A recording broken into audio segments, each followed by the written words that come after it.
Hi hello welcome back to my YouTube channel ಗೌಡ್ರ ಮನೆ ಚಾನಲ್ಗೆ ಸ್ವಾಗತ. ಇವತ್ತು ಮೂಲಂಗಿ ಏನೋ ಇಟ್ಕೊಂಡಿದ್ದೀರಾ ಅಂತ ಕೇಳ್ತಿದ್ದೀರಾ. ಹೌದು, ಇವತ್ತು ಮೂಲಂಗಿ ಇಟ್ಕೊಂಡಿದ್ದೀನಿ. ಎಲ್ಲ ವಾರದ್ದು ಕ್ಲೀನಾಗಿ ಇಟ್ಕೊಂಡಿದ್ದೀನಿ ತೊಳೆದು. ಇದನ್ನೇನು ಮಾಡ್ತೀನಿ ಅಂದರೆ ಇವತ್ತು ಬೇಳೆ ಹಾಕಿ ಮಾಡ್ತಾಯಿಲ್ಲ ನಾನು. ಇದನ್ನು ಜಜ್ಜು ಮೂಲಂಗಿ ಅಂತ ಮಾಡ್ತೀವಿ ನಾವು. ಮಸಾಲೆ ಆಡಿಸಿ ಮಸಾಲೆ ಜೊತೆಲಿ ಇದನ್ನು ಕಲಿಸ್ಬಿಟ್ಟು ಅದನ್ನು ಒಗ್ಗರಣೆಗೆ ಹಾಕಿ ಮಾಡ್ತೀವಿ, ಗೊಜ್ಜು ಮಾಡ್ತೀವಿ. ತುಂಬ ಚೆನ್ನಾಗಿರುತ್ತೆ. ಮಟನ್ ಸಾರು ಥರಗಿಂತ ರುಚಿಯಾಗಿರುತ್ತೆ. ಅದಕ್ಕೆ ಇದನ್ನು ಎಲ್ಲ ತೊಳೆದು ರೆಡಿ ಮಾಡಿ ಇಟ್ಕೊಂಡಿದ್ದೀನಿ. ಮೊದಲು ಏನು ಮಾಡೋಣ ಅಂದರೆ ಇದನ್ನು ಜಜ್ಜಿ ರೆಡಿ ಮಾಡ್ಕೊಳ್ಳೋಕೆ ಫಸ್ಟು ಮಸಾಲೆ ರುಬ್ಕೊಳ್ಳೋಣ. ಮಸಾಲೆಗೆ ಏನೇನು ಹಾಕಬೇಕು ಅಂತ ತೋರಿಸ್ತೀನಿ ಬನ್ನಿ. ಮಿಕ್ಸಿ ಜಾರ್ ಇಟ್ಕೊಂಡಿದ್ದೀನಿ ನೋಡಿ. ಇವಾಗ ಇದಕ್ಕೆ ಒಂದೊಂದಾಗ ಆಗ್ತಾ ತೋರಿಸ್ತಾ ಹೋಗ್ತೀನಿ. ಇದು ಮಟನ್ ಸಾಂಬಾರು ಪುಡಿ ಯಾವ ಥರ ಬಿಡಿಸ್ತೀವಿ ಅಂತ ಹೇಳಿದ್ದೀನಿ ಆಲ್ರೆಡಿ ನಾನು. ನೋಡಿ, ಇಷ್ಟು ಸಾಕು ಖಾರಕ್ಕೆ. ಇಷ್ಟು ಇದು ಚಕ್ಕೆ ಲವಂಗದ ಪುಡಿ ಹಾಕ್ತಾಯಿದ್ದೀನಿ. ಗಸಗಸೆ ಮತ್ತು ಹುರ್ಗಡ್ಲೆ ಹಾಕ್ತಿದ್ದೀನಿ. ಹುರ್ಗಡ್ಲೆ ಹಾಕೋದೇನಕ್ಕೆ ಅಂದರೆ ಬರೀ ಗಸಗಸೆ ಹಾಕಿದ್ರೆ ಅಷ್ಟು ಗಟ್ಟಿ ಬರಲ್ಲ. ಅದು ಹುರ್ಗಡ್ಲೆ ಹಾಕಿದಾಗ ಸ್ವಲ್ಪ ಗಟ್ಟಿ ಬರುತ್ತೆ. ಏನಕ್ಕೆ ಅಂತಂದರೆ ಮುದ್ದೆ ಮಾಡಬೇಕಲ್ಲ, ಅದಕ್ಕೇ ಅದು ಹುರ್ಗಡ್ಲೆ ಹಾಕ್ತಾಯಿದ್ದೀನಿ. ಒಂದು 3 ಟೊಮೊಟೊ ಹಣ್ಣು ಕಟ್ ಮಾಡ್ಕೊಂಡಿದ್ದೆ, ಟೊಮೊಟೊ ಹಣ್ಣು ಹಾಕೊಳ್ಳೋಣ. ಶುಂಠಿ ಬೆಳ್ಳುಳ್ಳಿ, ಒಂದು ಆನಿಯನ್ ಕಟ್ ಮಾಡ್ಕೊಂಡಿದ್ದೆ, ಅದು ಅರ್ಧ ಮಸಾಲೆ ರುಬ್ಬಕ್ಕೆ ಹಾಕ್ತೀನಿ, ಅರ್ಧ ಒಗ್ಗರಣೆಗೆ ಇಟ್ಕೊಂಡಿದ್ದೀನಿ. ಸ್ವಲ್ಪ ಕೊತ್ತಂಬರಿ ಸೊಪ್ಪು ನೋಡಿ, ತೆಂಗಿನಕಾಯಿ ಒಂದು ಓಳ ಅಷ್ಟು. ಈಗ ಇದಿಷ್ಟನ್ನು ಮಸಾಲೆನ ಫಸ್ಟು ಬಂದುಬಿಡ್ತೀನಿ ನೋಡಿ. ಮಸಾಲೆ ರುಬ್ಕೊಂಡಿದ್ದಾಗಿದೆ. ಈಗ ಇದನ್ನು ಒಂದು ಪಾತ್ರೆಗೆ ತಗೊಬಿಡೋಣ. ಏನಕ್ಕೆ ಅಂತಂದರೆ ಮೂಲಂಗಿ ಜಜ್ಜಿ ಮಸಾಲೆ ಜೊತೆ ಮಿಕ್ಸ್ ಮಾಡಬೇಕಲ್ಲ, ಅದಕ್ಕೆ ಉಪ್ಪು ಹಾಕೋತಾ ಇದ್ದೀನಿ. ಮಸಾಲೆಗೆ ಸಾಕಿಷ್ಟು. ಮೂಲಂಗಿ ಜಜ್ಕೋತೀನಿ ನೋಡಿ. ದಯವಿಟ್ಟು ವೀಡಿಯೋ ಲೆಂತ್ ಆಯಿತು ಅಂತ ನೋಡದೇ ಇರೋಕ್ಕೋಗ್ಬೇಡಿ, ಯಾಕಂದರೆ ನೀಟಾಗಿ ತೋರಿಸ್ಬೇಕಲ್ವ, ಅದಕ್ಕೋಸ್ಕರ ಮಾಡ್ತಾ ಇರೋದು ಇದು.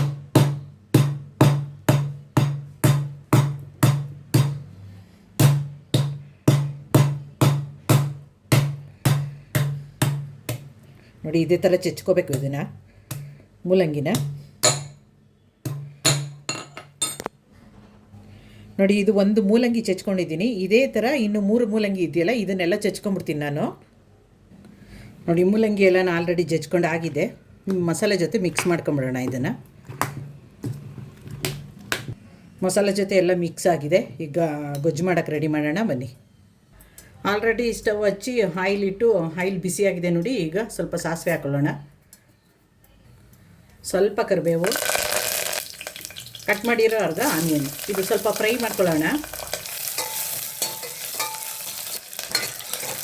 ಆನಿಯನ್ ಸ್ವಲ್ಪ ಫ್ರೈ ಆದರೆ ಸಾಕು. ಈಗೇನು ಮಾಡೋಣ ನೋಡಿ, ಮಿಕ್ಸ್ ಮಾಡಿ ಇಟ್ಕೊಂಡಿದ್ವಲ್ಲ, ಇದು ಹಾಕೊಂಡ್ಬಿಡೋಣ.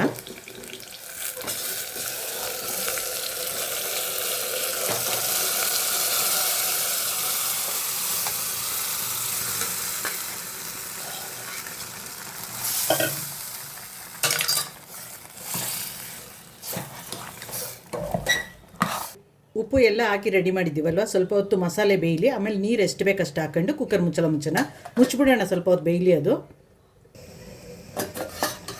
ನೋಡಿ. ಬೇಯ್ತಾ ಇದೆ ಚೆನ್ನಾಗಿ. ಇವಾಗ ನೀರು ಹಾಕ್ಕೊಳ್ಳೋಣ. ಅದಕ್ಕೆ ನಮಗೆ ಗೊಜ್ಜಿಗೆ ಎಷ್ಟು ಬೇಕು ಅಷ್ಟು ನೀರು ಹಾಕ್ಕೊಳ್ಳೋಣ.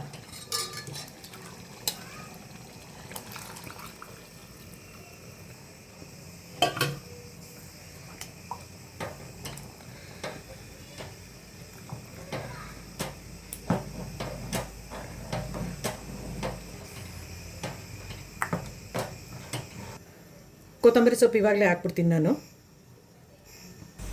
ಕುಕ್ಕರ್ ಮುಚ್ಚಿಬಿಟ್ಟು 2 ವಿಷಲ್ ಕೂಗಿಸ್ಬಿಡೋಣ. 2 ವಿಷಲ್ ಕೂಗಿದ್ರೆ ಸೂಪರಾದಂಥ ಜಜ್ಜು ಮೂಲಂಗಿ ಸಾಂಬಾರು ರೆಡಿಯಾಗುತ್ತೆ. ಮಂಡ್ಯ ಸ್ಟೈಲು ಜಜ್ಜು ಮೂಲಂಗಿ ಸಾಂಬಾರು. 2 ವಿಷಲ್ ಬಂದ್ಬಿಡ್ಲಿ ಅದು. ಕುಕ್ಕರ್ ವಿಷಲ್ ಬಂದಾಗಿದೆ, ತೆಗಿಯೋಣ ಈಗ. ವಾ, ಸೂಪರಾಗಿ ಬಂದಿದೆ ನೋಡಿ ಗೊಜ್ಜು. ಘಮ ಘಮ ಘಮ ಘಮ ಘಮ ಅಂತಿದೆ. ಇದು ಹೊಟ್ಟೆ ತುಂಬ ಹಶ್ವಾದಂಗೆ, ಸ್ಮೆಲ್ಲಿಗೆ ಹೊಟ್ಟೆ ಹಶ್ವು ಜಾಸ್ತಿ ಆಗ್ತಿದೆ ನೋಡಿ. ತಿಂತಾಯಿದ್ರೆ ಯಾವ ಥರ ಇರುತ್ತೆ ಅಂದರೆ ಸೇಮ್ ಮಟನ್ ಸಾರು ಮಾಡಿರ್ತೀವಲ್ಲ, ಅದೇ ಥರ ಇರುತ್ತೆ ಇದು. ಬಿಸಿ ಬಿಸಿಯಾದ ಜಜ್ಜು ಮೂಲಂಗಿ ಸಾಂಬಾರು ರೆಡಿಯಾಗಿದೆ. ಯಾರಿಗೆಲ್ಲ ನೋಡಿದ್ರೆ ಬಾಯಿ ನೀರು ಬರ್ತೈತೆ ಅಂತ ಕಮೆಂಟ್ ಮಾಡಿ. ವಿಡಿಯೋ ಪೂರ್ತಿ ವಾಚ್ ಮಾಡಿ. ಏನೇನು ಹಾಕಿರ್ತೀವಿ ಮಟ್ಟಿರ್ತೀವಿ ಅನ್ನೋದು ಗೊತ್ತಾಗಬೇಕಲ್ವ ನಿಮಗೆ. ವಿಡಿಯೋ ಯಾರು ನೋಡ್ತಾ ಇದ್ದೀರಾ ಅವರು ಲೈಕ್ ಮಾಡಿ, ಶೇರ್ ಮಾಡಿ, ಕಮೆಂಟ್ ಮಾಡಿ. ಹೊಸಬ್ರಾದರೆ ಸಬ್ಸ್ಕ್ರೈಬ್ ಮಾಡ್ಕೊಳ್ಳಿ. ಹಾಲ್ ಅಂತ ಸೆಲೆಕ್ಟ್ ಮಾಡಿ. ಜಜ್ಜಿದ ಮೂಲಂಗಿ ಸಾಂಬಾರು ರೆಡಿ. ಬರೀ ಮುದ್ದೆಗೆ, ಅನ್ನಕ್ಕೆ ಅಂತಲ್ಲ, ಚಪಾತಿಗೆ, ದೋಸೆಗೆ, ರೊಟ್ಟಿಗೆ ಎಲ್ಲದಕ್ಕೂ ಸೂಪರಾಗಿರುತ್ತೆ. ಒಂದು ಸಾರಿ ಟ್ರೈ ಮಾಡಿ.